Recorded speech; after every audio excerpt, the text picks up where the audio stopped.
Bonne fin de journée. La situation demeure critique en concernant le détroit d'Ormuz et les répercussions ici se font toujours sentir. Il y a des stations d'essence qui affichent l'essence, par exemple, à 1,87 $. Et le président américain, d'ailleurs, a demandé à ce que plusieurs pays s'impliquent dans le dossier, comme la Chine et le Japon. Et là, Lila, Donald Trump a même traité de lâches les pays de l'OTAN. Oui, Sabrina, les pays de l'OTAN sont donc des lâches. C'est ce qu'il a dit d'abord sur Truth Social.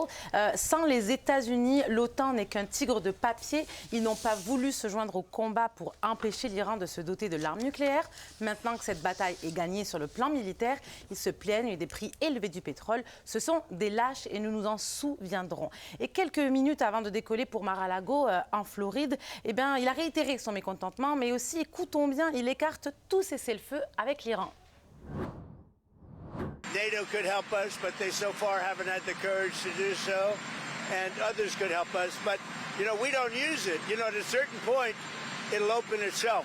At a certain point. Well, look, we can have dialogue, but I don't want to do a ceasefire. You don't do a ceasefire when you're literally obliterating the other side.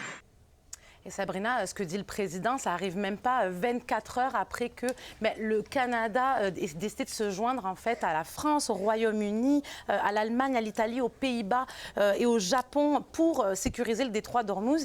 C'est quand même une déclaration commune qui dit pas grand-chose sur leurs intentions, mais il y a un sous-entendu, c'est que la participation, elle se fera quand l'offensive sera terminée. Alors jusqu'où le Canada peut aller? La question, elle a été demandée au ministre Champagne.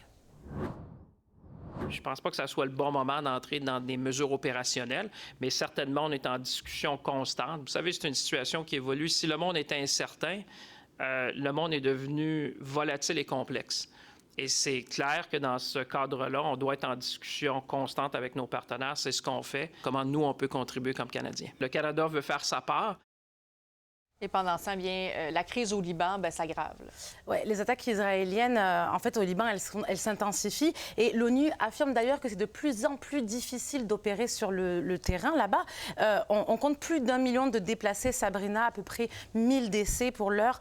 Le chef humanitaire de l'ONU a comparé la crise à celle de Gaza. Puis j'en ai discuté avec Médecins du Monde.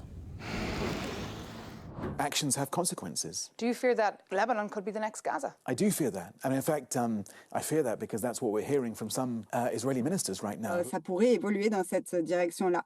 On voit déjà au Liban donc beaucoup de personnes qui sont déplacées.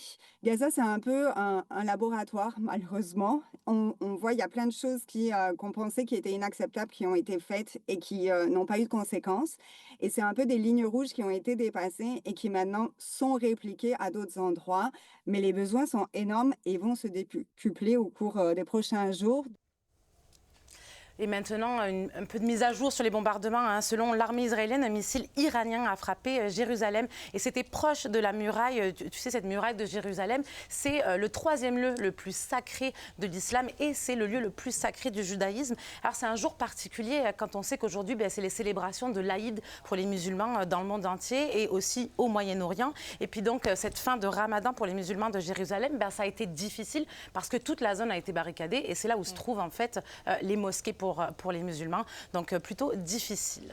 Vraiment. Et justement, d'entrée de jeu, tu parlais de la position du Canada vis-à-vis le détroit d'Ormuz. Et bien plus tard dans le bulletin, on va recevoir justement Stéphane Roussel, qui est professeur à l'ENA, pour demander à quoi pourrait ressembler, en fait, l'implication du Canada au Moyen-Orient. Alors, merci beaucoup, Lila, d'avoir été avec nous. Bon week-end. Merci.